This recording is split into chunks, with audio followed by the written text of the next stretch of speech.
الحمد للہ رب العالمین والعاقبۃ للمتقین والصلاة والسلام علی رسول اللہ الامین وسید الانبیاء والمرسلین۔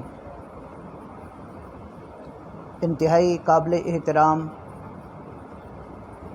برادران اسلام اور خواتین اسلام، آج کی تلاوت کے خلاصے میں سورۃ الکہف اور سورہ مریم شامل ہیں۔ سورۃ الکہف، کہف کہتے ہیں غار کو،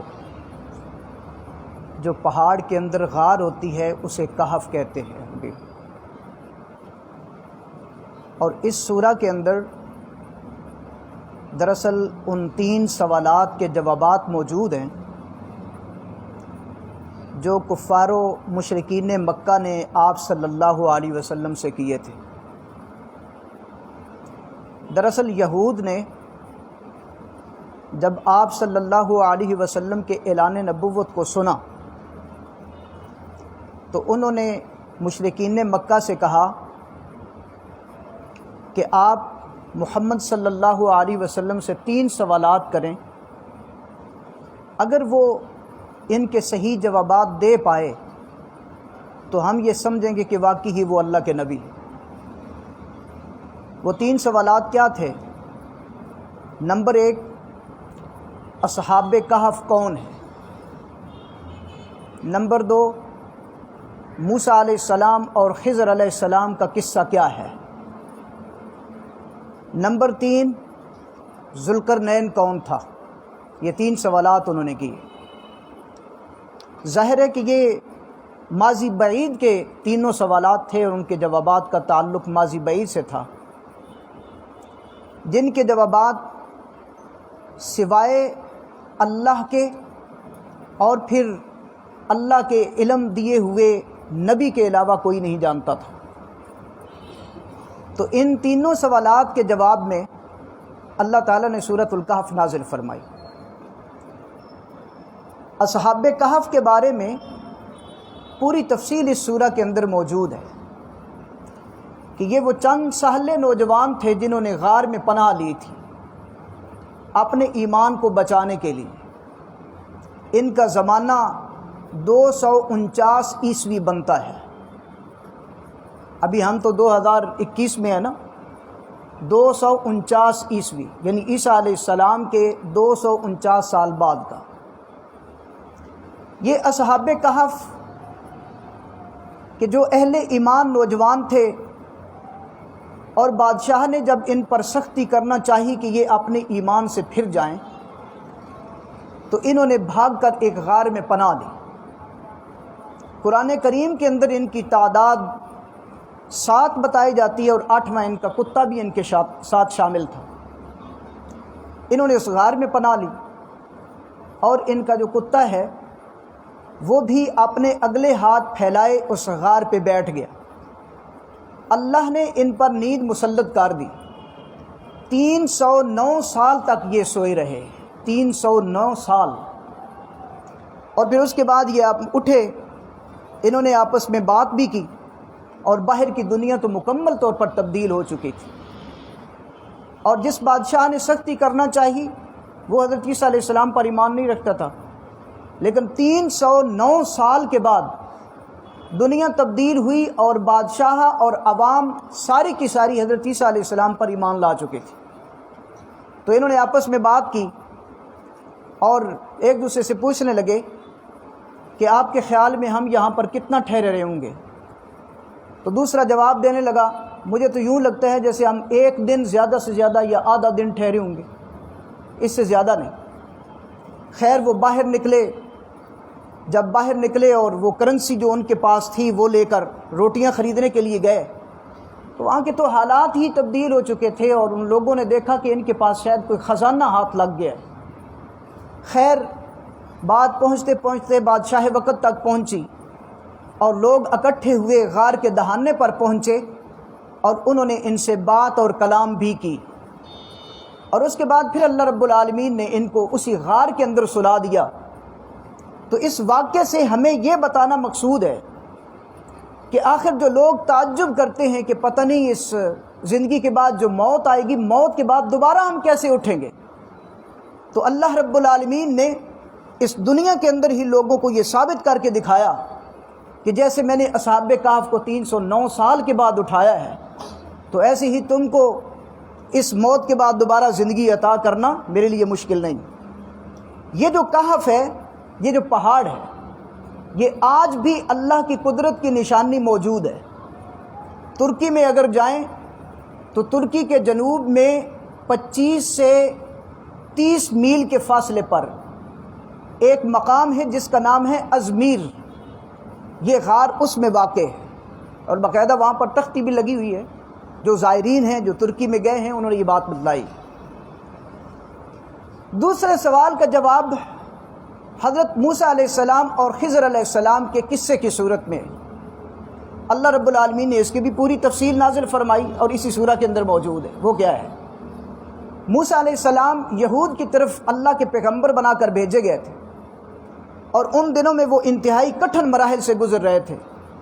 تو بالآخر اللہ رب العالمین نے موسیٰ علیہ السلام کو حکم دیا کہ آپ مصر سے سوڈان کی طرف سفر کریں گے، جو موجودہ سوڈان ہے، اس کی طرف سفر کریں، اور ایک اللہ کے بندے سے آپ کی ملاقات ہوگی، اور اس کی نشانی یہ ہے کہ بھنی ہوئی مچھلی جو اپنے پاس رکھو گے وہ اچانک زندہ ہو کے آپ کی ٹوکری سے نکل کے پانی کے اندر چلی جائے گی۔ جب ایسا ہو تو سمجھنا کہ وہی مقام ہے جہاں پر خضر علیہ السلام سے ملاقات ہونی۔ خیر، حضرت موسیٰ علیہ السلام نے اپنے غلام کو ساتھ لیا اور سفر پر روانہ ہوئے۔ ایک جگہ پر پڑاؤ کیا تو وہاں پر یہ مچھلی نکل کر اس پانی میں چلی گئی، تو وہاں پر موسیٰ علیہ السلام کی خضر علیہ السلام سے ملاقات ہوئی، اور موسیٰ علیہ السلام نے خضر علیہ السلام سے کہا کہ میں چاہتا ہوں کہ آپ کی صحبت میں رہوں، اور جو علم اللہ نے آپ کو دیا ہے اس میں سے میں بھی کچھ سیکھ سکوں۔ تو خضر علیہ السلام نے کہا کہ دیکھو، جو میرے پاس علم ہے وہ آپ سیکھنے کی قدرت نہیں رکھتے ہو، کیونکہ آپ میرے ساتھ صبر ہی نہیں کر پائیں گے۔ موسیٰ علیہ السلام نے کہا کہ نہیں، میں صبر کروں گا، اور جو آپ کی شرائط ہے میں ان کو مانوں گا۔ بالآخر حضرت موسیٰ علیہ السلام اور خضر علیہ السلام چل پڑے، دریائی سفر کیا، ایک کشتی، نئی کشتی کے اندر سوار ہوئے۔ آگے چل کے خضر علیہ السلام نے اس کے پیندے میں ایک سوراخ کر دیے۔ موسیٰ علیہ السلام ان سے صبر نہ ہو سکا، انہوں نے پوچھا، انہوں نے کہا کہ دیکھیں، ایک تو انہوں نے ہمیں بغیر کسی کرائے کے سوار کیا ہے، ہم پر نوازش کی ہے، دوسرا یہ کہ آپ نے ان کی کشتی بھی توڑ دی۔ تو خضر علیہ السلام نے کہا کہ دیکھو، کہ میں نے آپ کو کہا نہیں تھا کہ آپ میرے ساتھ صبر کرنے کی استطاعت نہیں رکھتے؟ تو خیر وہ خاموش ہو گئے۔ انہوں نے کہا کہ اچھا ٹھیک ہے، میں خاموش رہوں۔ جب اس دریائی سفر سے آگے ایک بستی میں داخل ہوئے، ایک نوجوان خوبصورت لڑکا جو سامنے آ رہا تھا، خضر علیہ السلام نے اس کو جھٹ سے پکڑا اور قتل کر دیا۔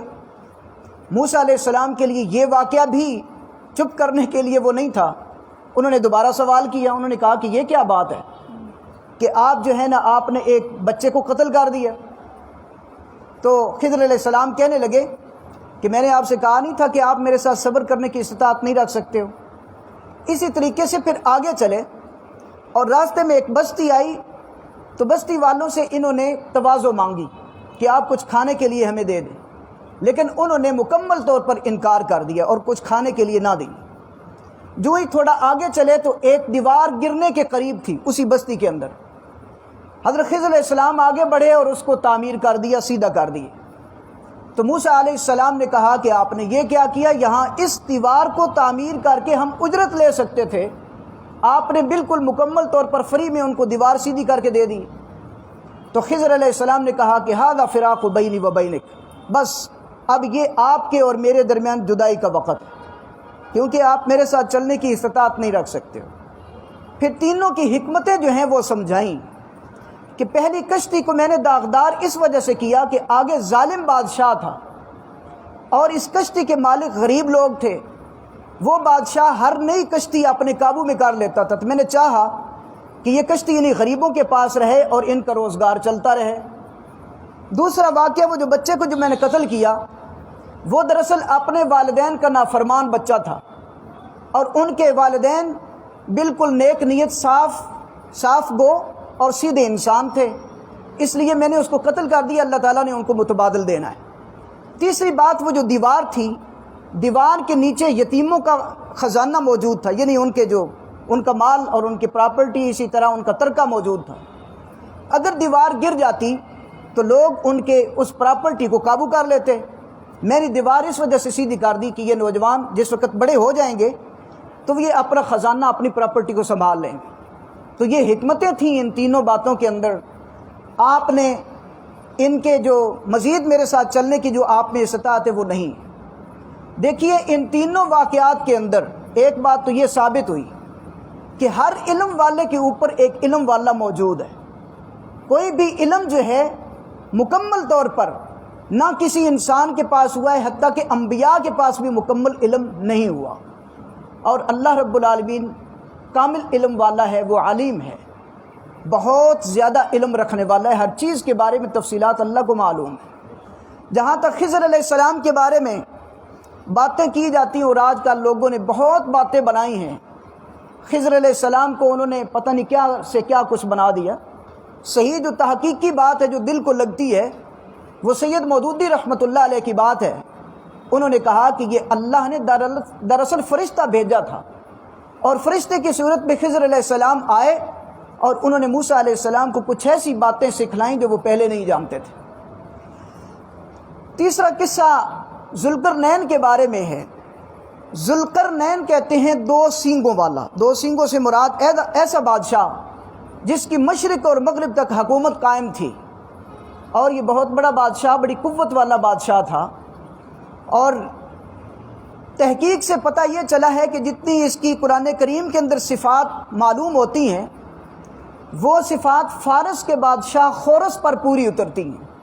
تو خورس بھی ایک بہت بڑا بادشاہ گزرا ہے جس کی فارس میں حکومت رہی ہے، یہ ایران و فارس، اس پر اس کی حکومت قائم رہی۔ تو یہ ایک جگہ پر گیا اور وہاں کے لوگوں نے یہ شکایت کی کہ یہاں سے ایک قوم نکلتی ہے یاجوج ماجوج، وہ ہماری کھیتیوں کو تباہ کر دیتی ہے، ہمارے پانیوں کو پی جاتی ہے، ان کے شر سے بچانے کے لیے کوئی آپ بندوبست کر دیں۔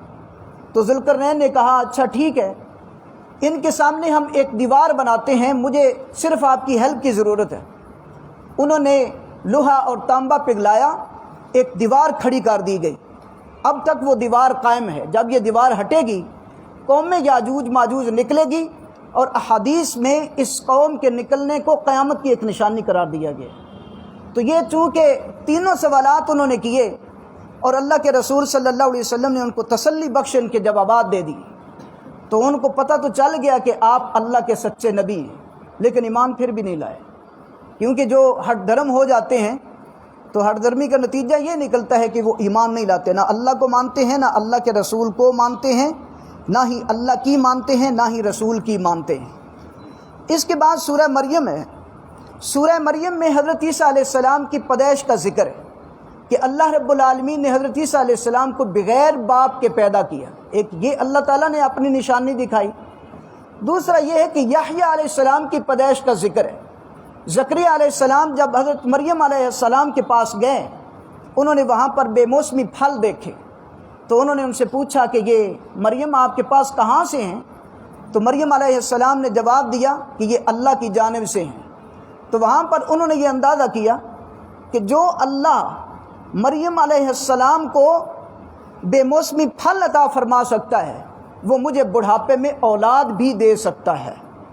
تو حضرت زکریا علیہ السلام نے اللہ سے دعا کی، اللہ رب العالمین نے ان کو بڑھاپے کی حالت میں اولاد دی، یحییٰ علیہ السلام، جو کہ اللہ کے نبی بنے۔ تو یہ اللہ رب العالمین نے ہمیں اپنی قدرت کی نشانیاں جو ہیں اس سورہ کے اندر واضح کر کے دکھائی ہیں، جس کا مطلب یہ ہے کہ اللہ رب العالمین کی رحمت سے کبھی مایوس نہیں ہونا چاہیے۔ آپ اللہ سے دعا کرتے رہیں، جو بھی پریشانی، جو بھی مشکل ہو، اس میں اللہ سے دعا کریں، انشاءاللہ اللہ رب العالمین اس کو لازمی پورا کرے گا۔ وآخر دعوانا الحمدللہ رب العالمین۔